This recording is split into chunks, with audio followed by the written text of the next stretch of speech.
Je vais vous raconter une histoire. Une de ces histoires qui font le sel de cette chaîne et qui sont même sa raison d'être. Tous les jours, j'arpente les plaines désolées du militantisme anti-chasse dans le seul but de montrer son inconsistance. Et tous les jours, je trouve matière à l'exposer. Et je ne fabrique rien, je ne mens jamais, et je source tout ce qui doit l'être. Et je fais tout ça sans haine, juste pour faire savoir.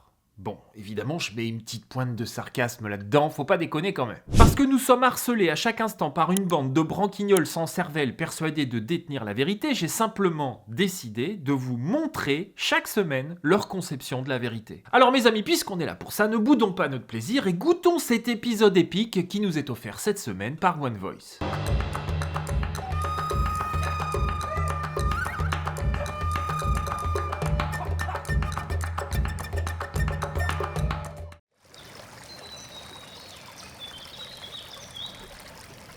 Tout commence par One Voice donc, qui s'émeut d'une histoire pas banale dans un article intitulé « Les chevreuils de Saint-Avold, bienvenue en Absurdie ». Oui en effet mes amis, bienvenue dans le monde absurde de la protection animale. Le chapeau de l'article dit ceci. Le préfet de la Moselle a autorisé la même journée la mise à mort de 20 chevreuils et l'introduction de 20 autres chevreuils quelques mètres plus loin.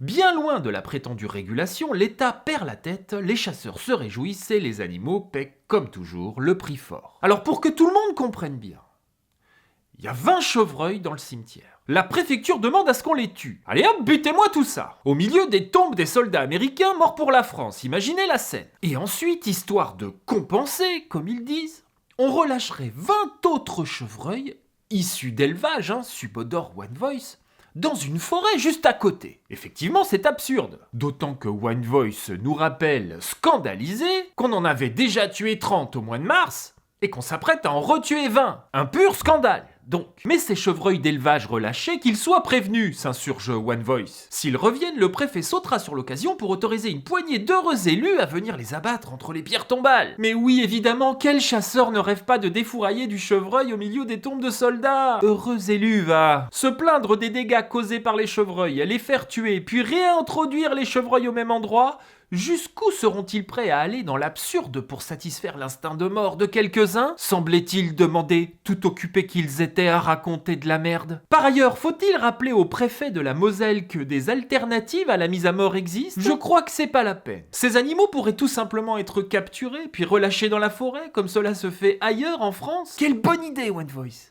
On ferait quoi sans vous, tout ça? Une énième preuve du désintérêt total des représentants de l'État pour la vie animale. Quand t'as compris ce qu'ils appellent une preuve, bah t'as compris tout le reste. Enfin rassasié de débilité militante, One Voice décida de passer la main au député élu antispéciste de la France insoumise, Aymeric Caron. La stupidité et la cruauté de l'État dans toute sa splendeur. Un préfet ordonne de tuer 20 chevreuils tout en demandant de réintroduire 20 chevreuils de l'autre côté de la route. Déplacer les 20 chevreuils du cimetière? Ben non. Ben si. Bon alors vous avez compris, Aucun chevreuil n'a été, ni ne sera tué. Ni 30 au mois de mars, ni 20 au mois de janvier. One Voice a juste perdu ses moyens et plongé en absurdie, toute seule comme une grande. Bon, ça c'est vrai que c'était avant le grand rétropédalage qu'allait venir. Un rétropédalage épique qui ne saurait être sans une dose certaine de mauvaise foi. Bah ils étaient un poil emmerdés, t'as compris, Et une dose certaine d'incompétence. Bah j'ai cherché, j'ai pas trouvé d'autres mots. Ah bah à ce niveau-là, c'est où vous êtes débile, vous êtes incompétent. Je sais pas, moi j'ai dû choisir, je vous ai fait grâce en fait de la débilité. Je me suis dit, bon bah ils savent pas les pauvres. Tout vient d'une toute petite confusion et d'une minuscule inconsistance de One Voice. Parce que l'arrêté préfectoral qu'ils ont partagé en gueulant comme des putois, le voici. La demande d'autorisation de prélèvement de 20 chevreuils dans l'enceinte du cimetière militaire américain de Saint-Avold est acceptée. Bah ils ont lu prélever. Ils ont pensé tuer. Bah oui, c'est ça qu'ils disent certains chasseurs pour dire qu'ils ont tué un animal, ils disent qu'ils l'ont prélevé. C'est pour ça les pauvres, même si tout ça n'a absolument rien à voir avec la chasse, puisqu'il s'agit simplement de préfets et d'agents de l'État, bah c'est pas grave, du prélever. Bah prélever sur... oh là là, faut pas prélever, c'est pas bien. Et du coup, bah ils se sont emballés tout seuls. Et du coup... bah ils engueulent le préfet dans une mise à jour de leur article. Le mot prélèvement signifie de manière générale en matière de chasse, mise à mort. Si les préfets autorisent des captures, alors ils utilisent le mot capture. Voilà, merde à la fin.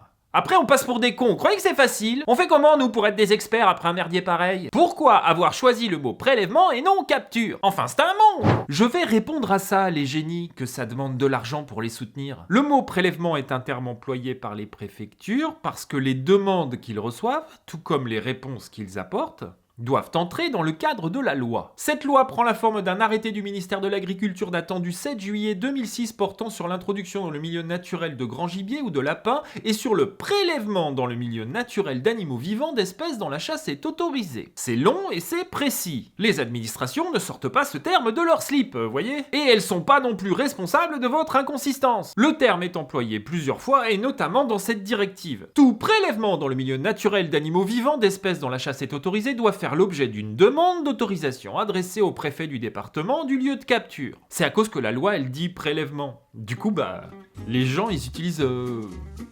prélèvement, mais One Voice. Si les préfets autorisent des captures, alors ils utilisent le mot capture, puis c'est tout. Ah bah oui, ils vont faire ça pour vous faire plaisir et masquer vos égarements de pieds nickelés, lanceurs de pétards mouillés. C'est quel degré de vide à ce niveau-là? Vous pouvez pas juste dire que vous avez merdé. Bon, après, vous au moins, et même si vous continuez à dire que vous y êtes pour rien, vous annoncez l'erreur sur votre site. Ce n'est pas le cas de Savoir Animal, qui reprend l'article toujours en ligne au moment où je tourne cette vidéo, tel quel, histoire de bien enfumer ses lecteurs. Savoir Animal, sérieux.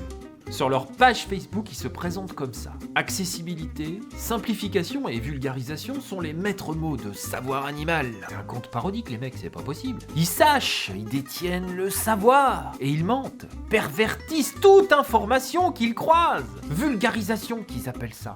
Bon, après, faut pas s'étonner, ils savent déjà pas ce que ça veut dire prélever. Alors vulgariser, comprenez bien les gens si vous ne faites que passer par là. Ces machins-là qui poussent comme des champignons et qui se revendiquent de la protection animale ne sont en fait que des coquilles vides. Le directeur de tel asso est aussi administrateur d'une autre asso. En fait, il y a plus d'assos que de militants. Bah oui, vous imaginez bien qu'il y a un business là-dedans. On crée une asso, on raconte 3 conneries larmoyantes et puis on fait un appel aux dons. Et avec un peu de bol, on devient d'utilité publique. Et si t'as encore plus de bol, t'es carrément reçu par les ministres. Que tout ça repose sur du vide, tout le monde s'en fout en vrai. Bref, j'encourage chaleureusement One Voice à se munir d'une déontologie et à tout son troupeau de moutons de absolument tout vérifier. Enfin, évidemment, dans le cas peu probable où la vérité les intéresse. Bon allez, moi je vous laisse, j'ai battu au Père Lachaise.